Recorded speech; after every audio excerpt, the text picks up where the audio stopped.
Olá, meus irmãos e irmãs, sejam bem-vindos ao canal Vinícius Siqueira. E se você ainda não é inscrito aqui no canal, se inscreva aqui no canal e não esqueça de ativar o sininho das notificações. Todos os dias são postados vídeos abençoados aqui no canal para te abençoar. Vamos a mais uma palavra do Senhor.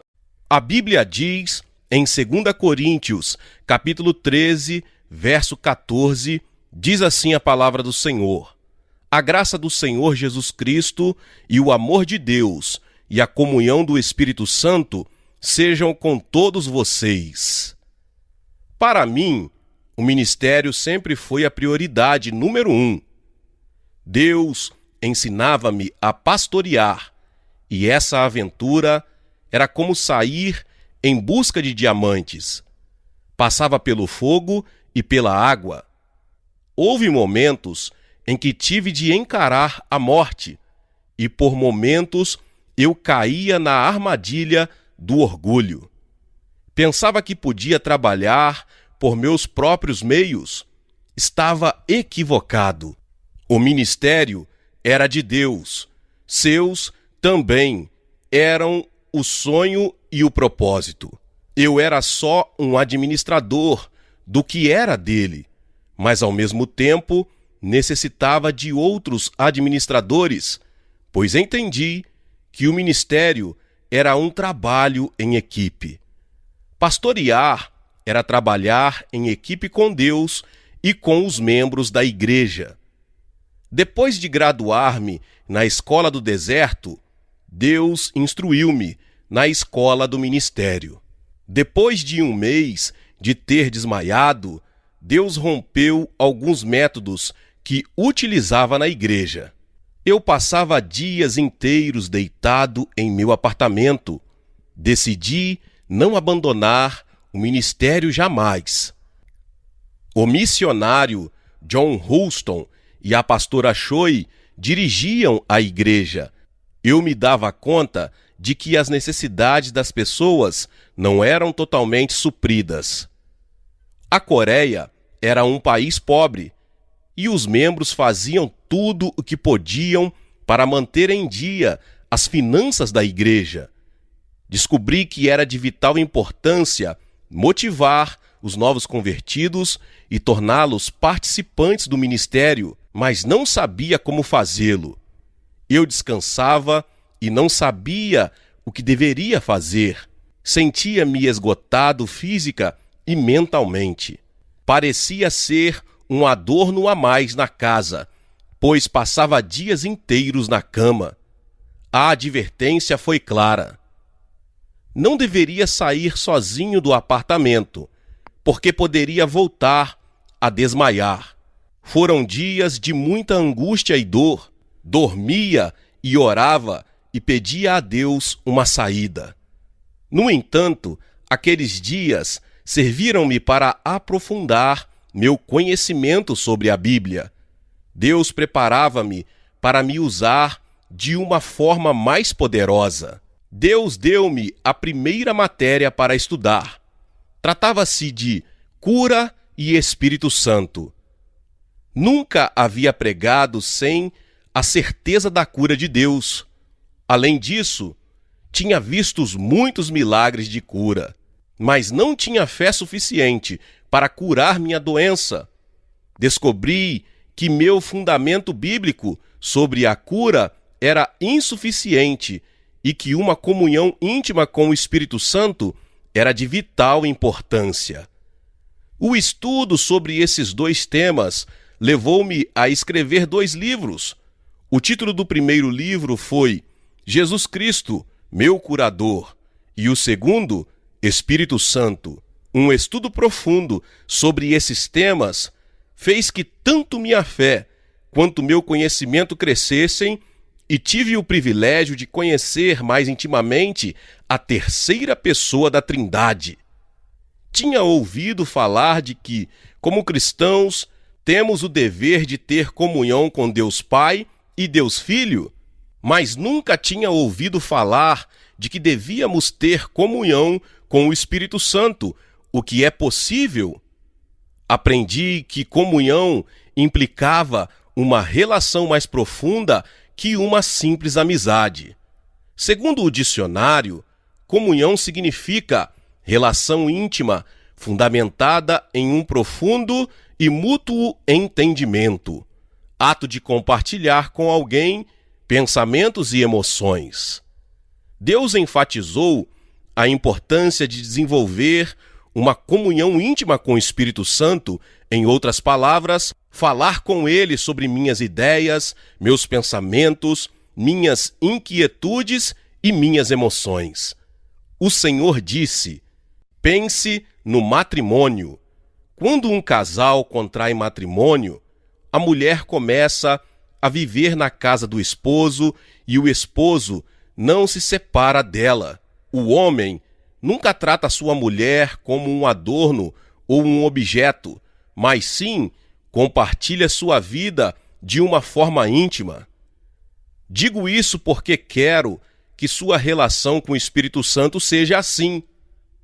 Durante 1964 e 1965, estive quase todo o tempo deitado em minha cama e minha relação com o Espírito Santo foi paulatinamente se aprofundando. Enquanto isso, os 2 livros que escrevi foram os mais vendidos, tanto na Coreia como no Japão. Mas esse estudo foi apenas a abertura do que Deus tinha preparado. A essência do que Deus procurava ensinar-me por meio de tudo isso era que devia delegar a alguém grande parte de meu trabalho. Comecei a meditar sobre como poderia dirigir sabiamente a igreja. Como posso pastorear tanta gente? A igreja continua crescendo. Perguntei ao Espírito Santo em um tempo de comunhão íntima: Senhor, que tenho de fazer e como? Deixe ir meu povo para que ele cresça. Fiquei perplexo. Não sabia o que fazer. O que significariam essas palavras? Repentinamente, veio outra voz que me dizia: deixe ir meu povo do reino de Yangshō. Deixe que ele cresça. Sim, Senhor, mas o que queres dizer quando dizes que devo deixá-lo ir para que cresça? Deixe que ele aprenda a caminhar por si mesmo. Ajude-o para que entre no ministério. Essas palavras levaram-me ao estudo bíblico. Abri a carta de Paulo à igreja de Éfeso e recebi uma forte inspiração. Efésios 4:11 diz: ele designou alguns para apóstolos, outros para profetas, outros para evangelistas e outros para pastores e mestres. E continuava no versículo seguinte, indicando que os servos de Deus, apóstolos, profetas, evangelistas, pastores e mestres, haviam sido construídos para aperfeiçoar os santos, os novos convertidos. Isso significava que os novos convertidos podiam desenvolver seu ministério dentro e fora da igreja. Segui a leitura no livro de Atos dos Apóstolos, em Atos capítulo 2, nos versos 46 e 47. Na igreja primitiva, havia 2 tipos de reuniões. Os discípulos reuniam-se no templo e compartilhavam o pão nos lares todos os dias. Diz-se que o número de habitantes da cidade de Jerusalém era de 200.000, enquanto o número de membros da igreja primitiva era de 100.000.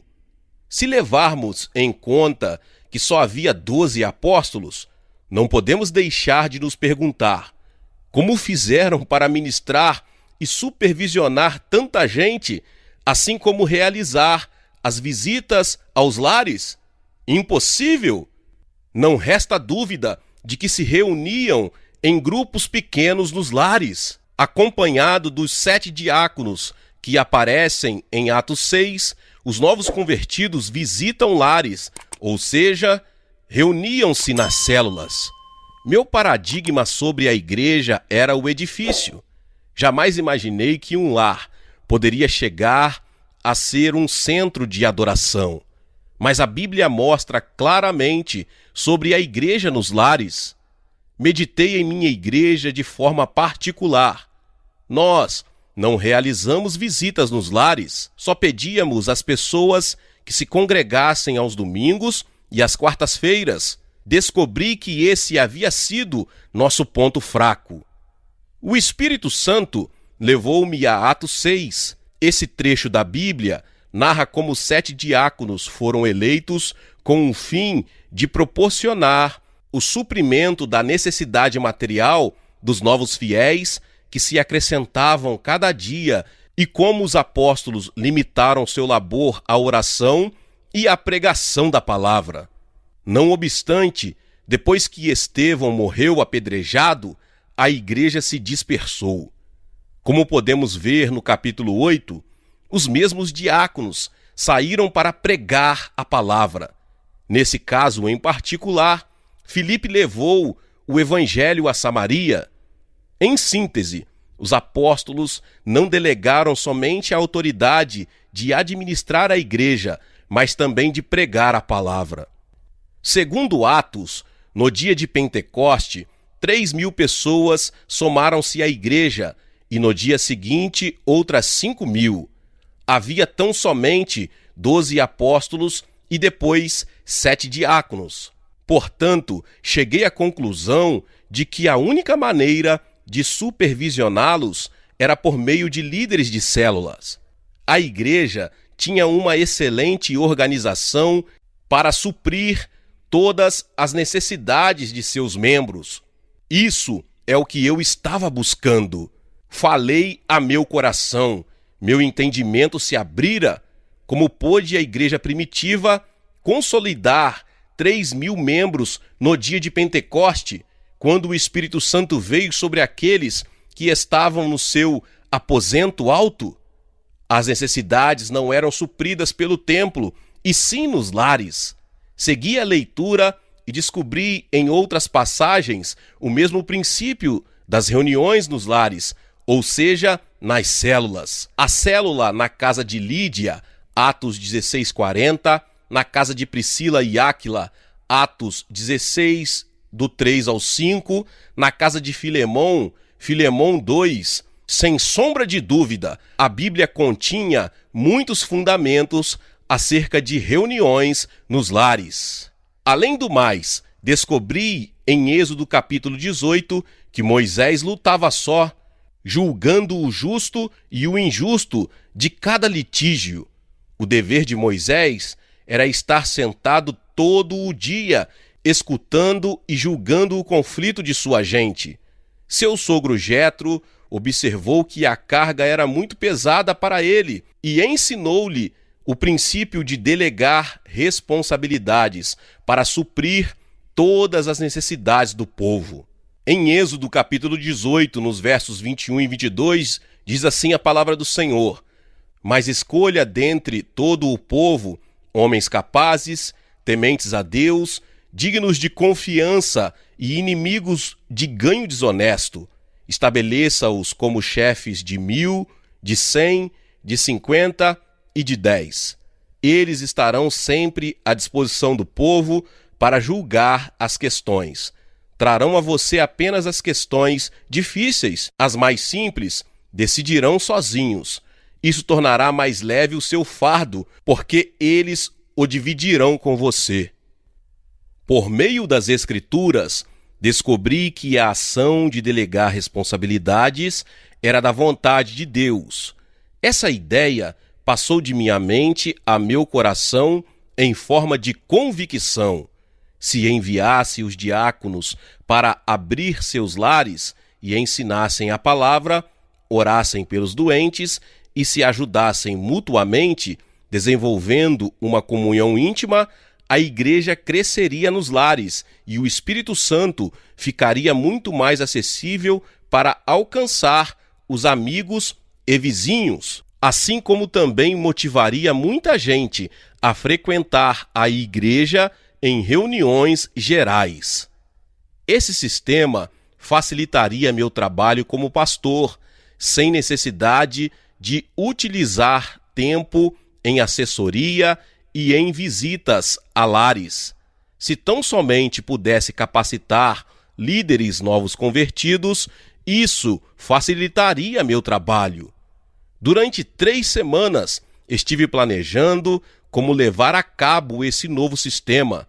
Estava consciente de que necessitava da aprovação por parte da junta de diáconos, e era um desafio apresentar esse novo plano. Os diáconos estavam preocupados com minha liderança. O problema era meu estado de saúde.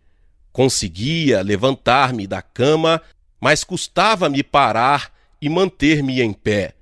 O médico aconselhou-me o seguinte: seu coração é muito fraco e todo o seu organismo está muito debilitado. Você sofre de nefralgia e minha única recomendação é que você abandone o pastorado. Por acaso, não existe um medicamento para mim? Lamentavelmente não. Fisicamente, você não tem nenhum problema. Só que vem trabalhando em excesso. Seu problema de coração é por causa do estresse, ou seja, é algo psicológico. A única receita que lhe posso prescrever é que busque um trabalho em que se sinta menos pressionado. As palavras do médico foram como uma sentença de morte com relação a meu ministério. Mas não queria abaixar os braços, porque Deus me havia prometido construir uma igreja, assim como também minha cura, ainda que ela viesse após 10 anos. Busquei confiar em Deus mais do que nas palavras do médico. Eu tinha apenas 28 anos de idade e meu corpo estava debilitado como a de um ancião, mas, igualmente, sentia-me muito entusiasmado. Deus me havia mostrado um novo modelo de organização para que compartilhasse o peso da cruz do ministério com a congregação. Em mim existia uma convicção forte, porque Deus me havia prometido. O obstáculo era que não podia ir como um comandante-geral de exército e ordenar aos novos convertidos que realizassem a tarefa. A congregação ultrapassava 2.400 membros e cada vez que eu devia fazer uma mudança, necessitava da aprovação da junta de diáconos. Pai, este é teu plano. Se isso veio do Senhor, eles têm de aceitá-lo.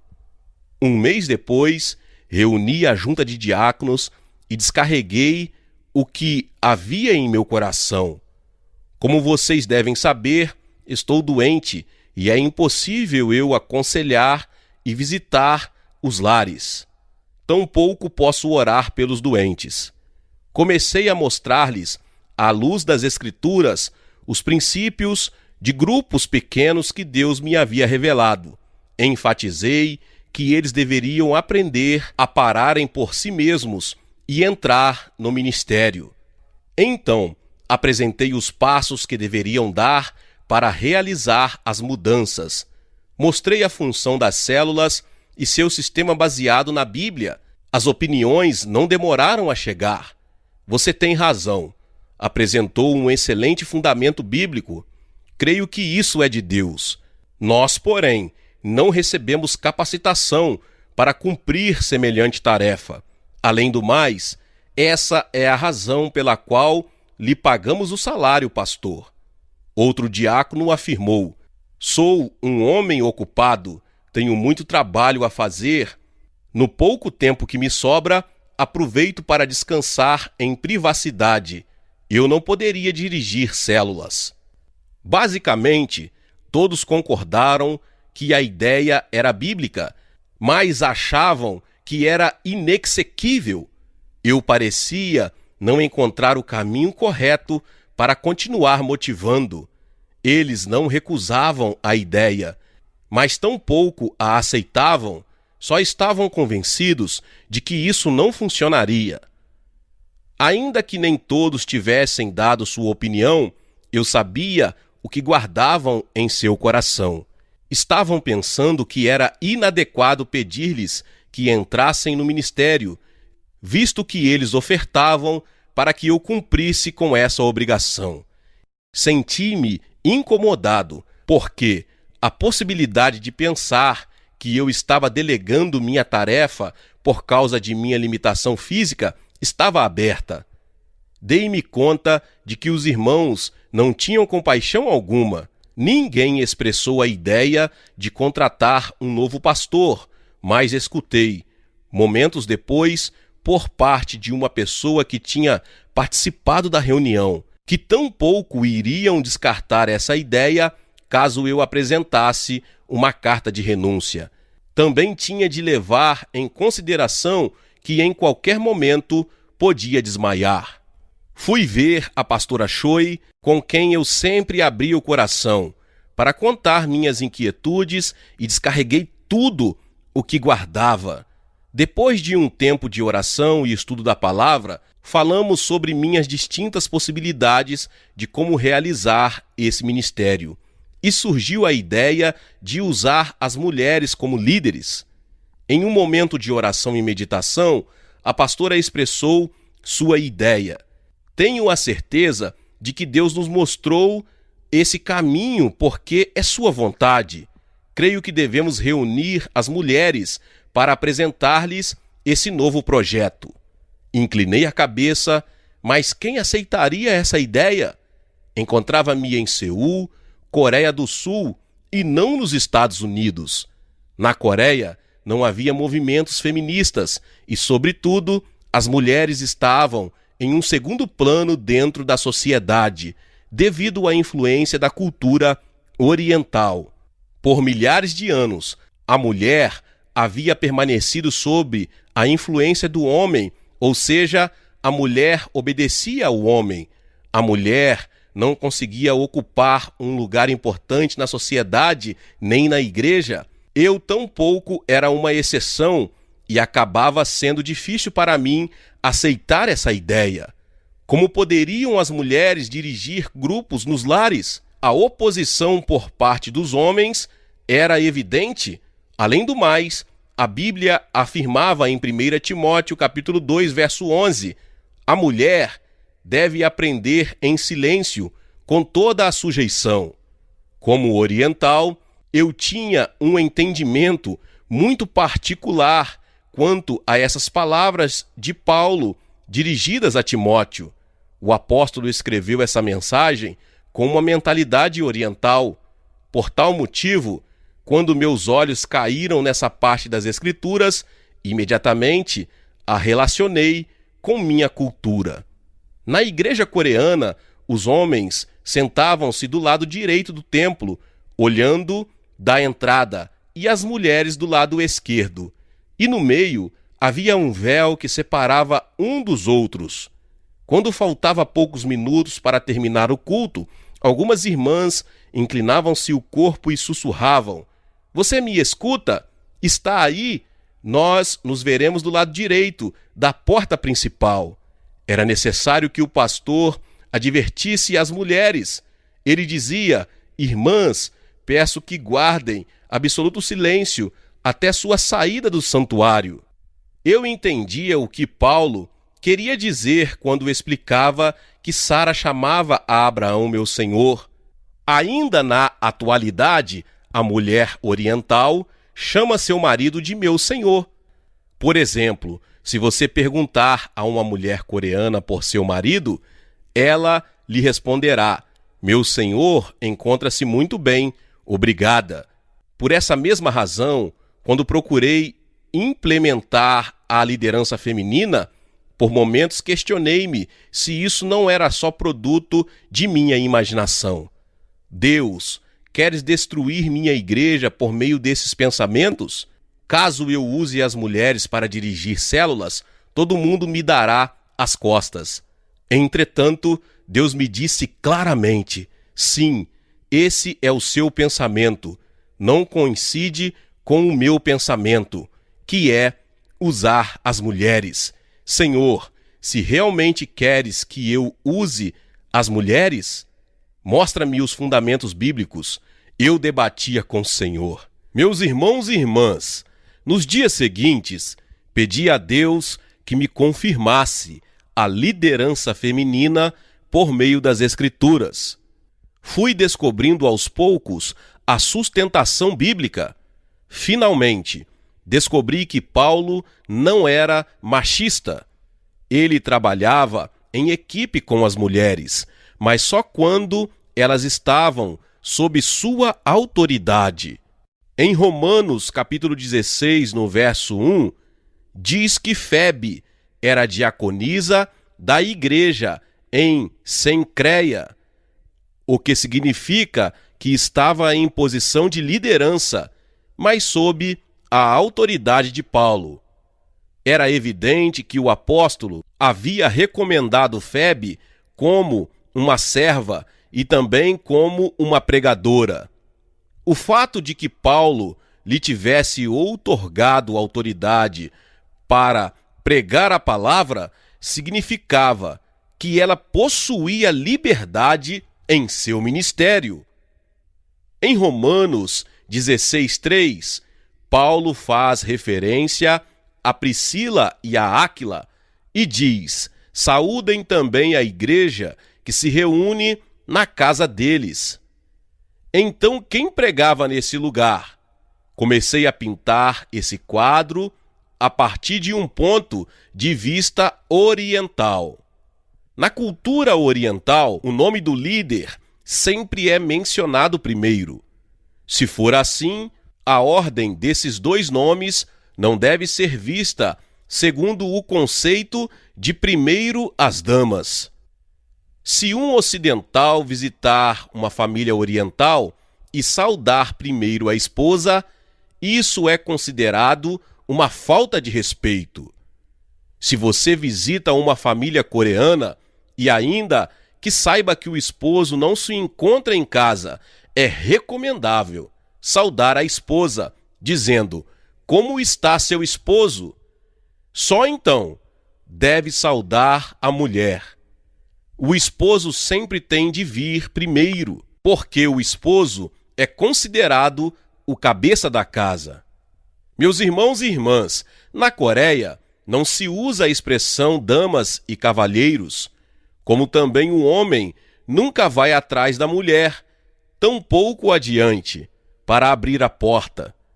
A mulher sempre espera que o homem passe primeiro. Isso é a cultura oriental. A expressão de Paulo quando diz Priscila e Áquila deve ser estudada segundo a perspectiva oriental. Priscila era a esposa de Áquila. No entanto, o Espírito Santo guiou Paulo para que escrevesse Priscila primeiro, porque ela era a líder do grupo. Em outras palavras, Priscila era a pastora e Áquila o assistente, e a autoridade tinha sido delegada por Paulo. Romanos capítulo 16, verso 6 diz: saúdem Maria, que trabalhou arduamente por vocês. Aqui a palavra trabalho significa ministério, e não se refere aos trabalhos de cozinha ou de lavar a roupa. As mulheres que Paulo menciona trabalhavam com ele. Também no versículo 12, vemos Trífena e Trifosa, e todas trabalhavam para o Senhor. No mesmo versículo, o apóstolo também faz menção de Pérside, outra que trabalhou arduamente no Senhor. Como uma pessoa pode chegar a ser serva de Deus? Por meio do testemunho, da oração, do sermão e assim ajudar emocionalmente as pessoas. O fato de que Deus usava as mulheres para a sua glória era claro. A Bíblia aceitava a participação das mulheres na liderança. Isso devia estar sob a autoridade dos apóstolos. Por exemplo, Paulo ensinou que as mulheres deviam profetizar com a cabeça coberta, 1 Coríntios 11:5, porque era vergonhoso não fazer assim. Isso significa que as mulheres tinham liberdade para profetizar e a profecia era uma forma da pregação da palavra, mas deviam cobrir-se como demonstração de que estavam sob a autoridade dos homens. O Senhor continuou ensinando-me, dizendo: Yang Cho, de quem você nasceu? De uma mulher, Senhor. Quem o criou? Uma mulher, Senhor. Quem seguiu meu ministério do começo ao fim e quem supriu minhas necessidades? As mulheres, Senhor. Todas as minhas respostas eram positivas. O Senhor continuou com o ensinamento. Quem permaneceu firme até o momento da minha crucificação? As mulheres, Senhor. Quem veio ungir meu corpo com óleo quando eu estava no sepulcro? Uma mulher, Senhor. Quem foi a primeira pessoa a ver-me depois de minha ressurreição? Uma mulher, Senhor. Depois de ter ressuscitado, a quem eu dei a primeira palavra? A Maria Madalena, uma mulher, Senhor. Em todas as interrogações, você respondeu sim, uma mulher. Por que continua resistindo e teme usar as mulheres? Estive rodeado de mulheres fiéis e amorosas durante toda a minha vida pública. Por que a igreja, meu corpo, não pode ser fortalecida pelas mulheres? Meus irmãos e irmãs, o que eu poderia ter dito? Tão somente admitir e aceitar que envolver as mulheres no ministério era a vontade de Deus. Após ter escutado esse grande ensinamento por parte de Deus, não tardei. As líderes da rede missionária de mulheres, em um dia de domingo, umas 20 mulheres esperavam para ouvir minha apresentação. Expliquei claramente que estava com problemas de saúde e que o propósito de Deus era formar grupos nos lares e usar as mulheres como líderes. Tenho problemas graves de saúde. Vocês devem me ajudar a fortalecer o trabalho do corpo de Cristo. Deus quer usar as mulheres. As mulheres cumpriram um papel fundamental no ministério de Jesus e nunca estiveram ausentes nos momentos mais críticos. A vontade de Deus é estabelecer grupos nos lares e que vocês estejam à frente desses grupos. Amém. Tem razão, pastor. É a vontade de Deus. Estamos dispostas a fazê-lo. Conte conosco. Os homens tinham respondido de uma maneira intelectual e racional. Em contrapartida, as mulheres mostraram-se muito entusiastas. Realmente, mostravam preocupação por meu estado de saúde e todas concordaram em seguir os passos seguintes. A pastora Choi responsabilizou-se pela organização. De acordo com o número das diaconisas, dividimos a cidade de Seul em 20 regiões. O sistema em células tinha dado à luz os primeiros 20 distritos. Sugeri-lhes algo muito interessante e estranho por sua vez: usar um chapéu como símbolo de que sua autoridade como líderes estava sob minha autoridade. Em outras palavras, isso significava que a autoridade de pregar a palavra não era delas, e sim dada por Deus por meio de mim. Fiz o que Paulo tinha ordenado e não me pareceu ruim. Eu continuava mal de saúde, mas regressei para casa com um grande entusiasmo ao pensar que minha igreja estava entrando em uma nova onda do Espírito e que Deus esperava de nós um passo adiante para levar-nos a outro nível de crescimento. Pensei que toda a minha preocupação tinha se dissipado. Apesar de meu grave estado de saúde, o trabalho em células parecia encaminhar-se, e criei que havia chegado a hora de pensar no matrimônio. A filha da pastora Choi, Sung Hai, que recentemente havia se formado na Universidade Cristã de Mulheres, era uma jovem simpática e muito talentosa. Descobri que sentia uma atração especial por ela. E tive o pressentimento de que ela sentia o mesmo por mim, o que me fez sentir feliz. Decidi tomá-la como a mulher de minha vida. Um dia, chamei Sung Hai. Até o momento, a considerava como minha irmã mais nova. Sung Hai, você foi aprovada. Observei você todos esses anos e você foi aprovada no exame. Quem? Eu? Não sei o que dizer.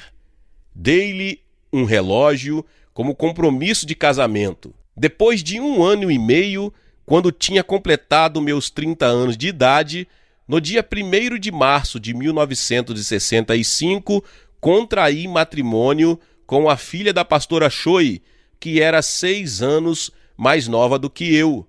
Senti-me muito feliz, ainda que nem tudo terminasse sendo uma boa experiência. Mesmo no dia do matrimônio, temia que pudesse chegar a desmaiar no meio da cerimônia. Pedi a Deus que me desse novas forças. Não podia estar tranquilo. Mais de 3.000 pessoas convidadas presenciaram a cerimônia. Tinha convidado um missionário que parecia muito comovido ao ver semelhante cena para que a dirigisse. Ele estava tão entusiasmado que pregou durante mais de 1 hora, enquanto eu e minha noiva estávamos parados no altar. Fazia todo tipo de gestos para esforçar-me a não cair nem desmaiar. Ficou tão difícil que a única coisa de que me lembro foi uma luta que parecia não ter fim contra meu próprio corpo, a tal ponto que nem sequer me lembro de ter ouvido. Eu os declaro marido e mulher. Mesmo na lua de mel, minha esposa passou grande parte do tempo cuidando de minha saúde. Não obstante, minha mente estava voltada para a igreja, em especial com relação às células e o crescimento.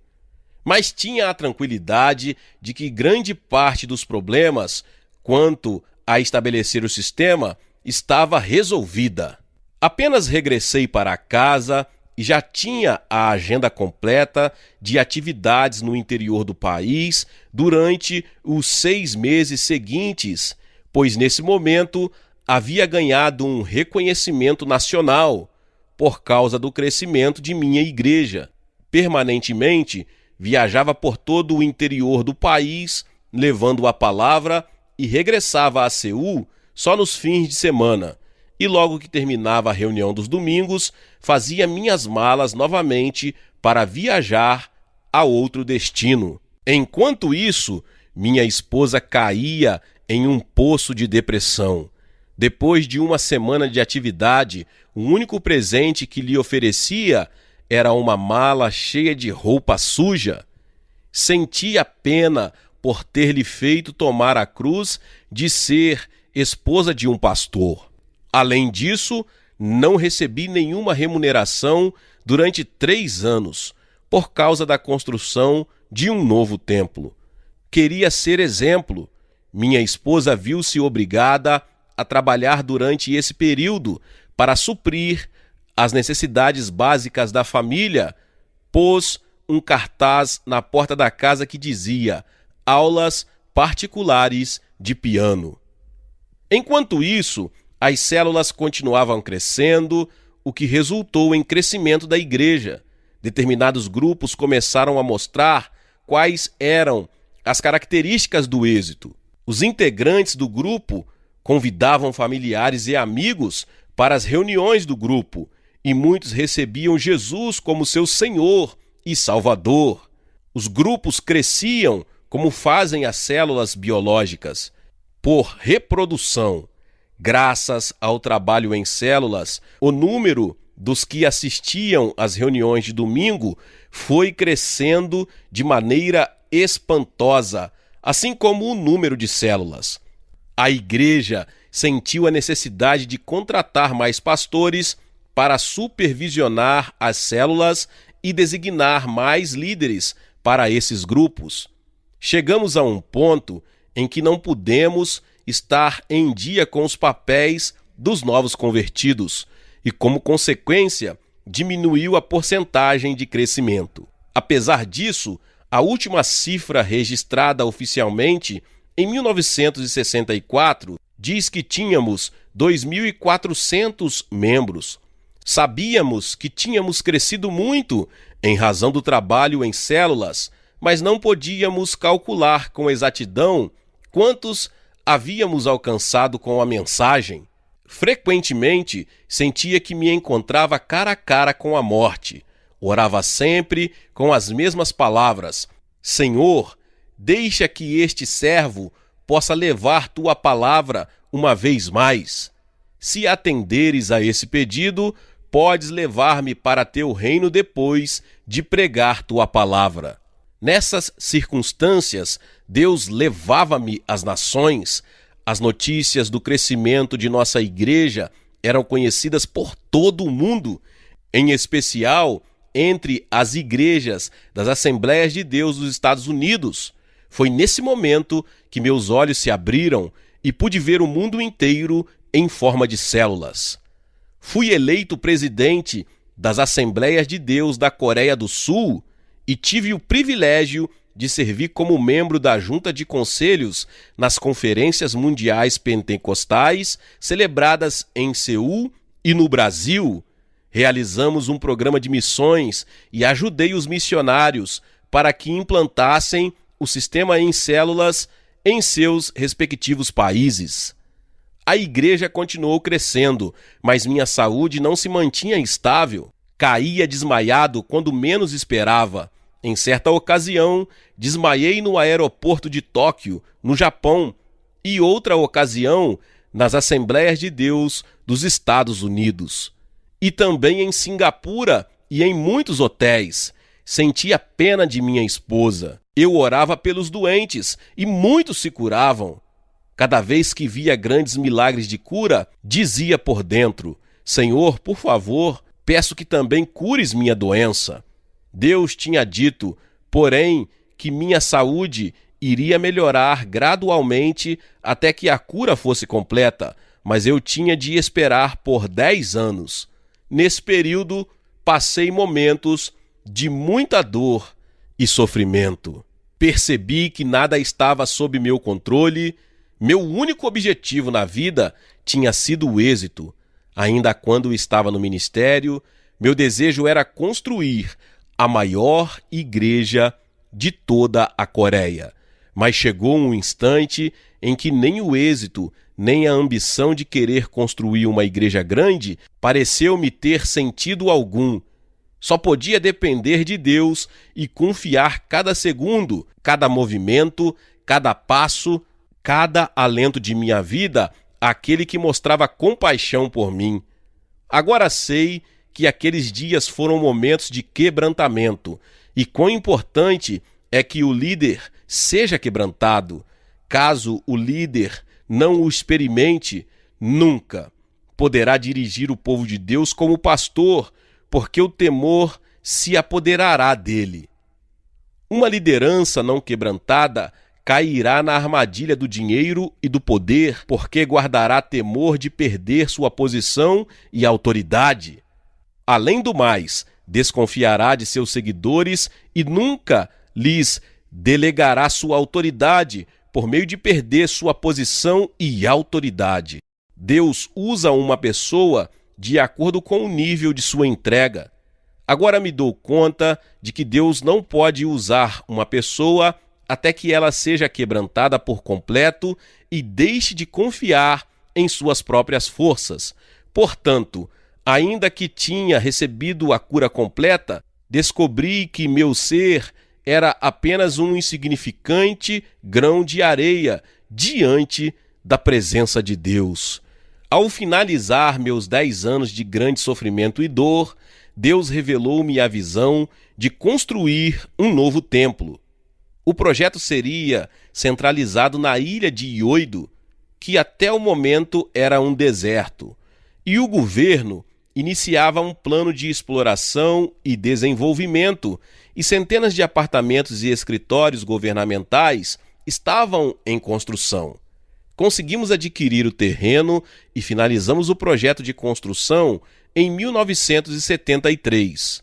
Foi quando, então, se fez notar o grande número de pessoas. No momento em que inauguramos o novo edifício de Ioido, tínhamos 18.000 membros e todos estavam envolvidos em algum grupo pequeno. Todavia, nem todos estiveram de acordo em abandonar o templo de Soedaimon. 8.000 pessoas decidiram ficar, e a denominação designou outro pastor para que dirigisse a congregação. Junto aos 10.000 membros, começamos uma nova etapa, a Era de Ioido. Continuamos a crescer e percebemos que a produção das células era ilimitada.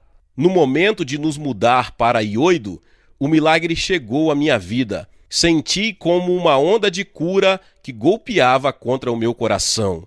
Não posso dizer exatamente quando, mas sem sombra de dúvida, a cura foi completada. Nunca mais voltei a sentir o alento da morte. A cura havia chegado à minha vida e só dependia de Deus. Yang Cho, o grande, tinha morrido e junto com ele a sede pela fama e pelo poder. Por meio de minha experiência, posso assegurar-lhe que essas coisas são como a espuma na água, desaparece em um abrir e fechar de olhos. No primeiro ano, chegamos a 3.000 novos convertidos. Continuei motivando os integrantes das células para que pregassem o evangelho a seus familiares e vizinhos. Eu lhes propus metas e continuei ampliando o raio de ação das células. Cada vez que sonhava com encher o novo templo, Deus o ratificava, o que me motivou mais a continuar clamando pelo crescimento. Alguns anos mais tarde, alcançamos uma média mensal de mais de 3.000 decisões de fé. E eu encerro aqui esta palavra. Glória a Deus, que palavra poderosa! Talvez você chegou aqui pela primeira vez e ainda não é inscrito aqui no canal. Se inscreva aqui no canal, ative o sininho das notificações. Todos os dias são postados vídeos abençoados aqui no canal para te abençoar. Deixe também o seu like e não se esqueça de compartilhar esta palavra com mais pessoas. Meus irmãos e minhas irmãs, nos vemos nos próximos vídeos. Amém. Vídeos. Amém. Vídeos. Amém. Vídeos. Amém. Vídeos. Amém. Vídeos.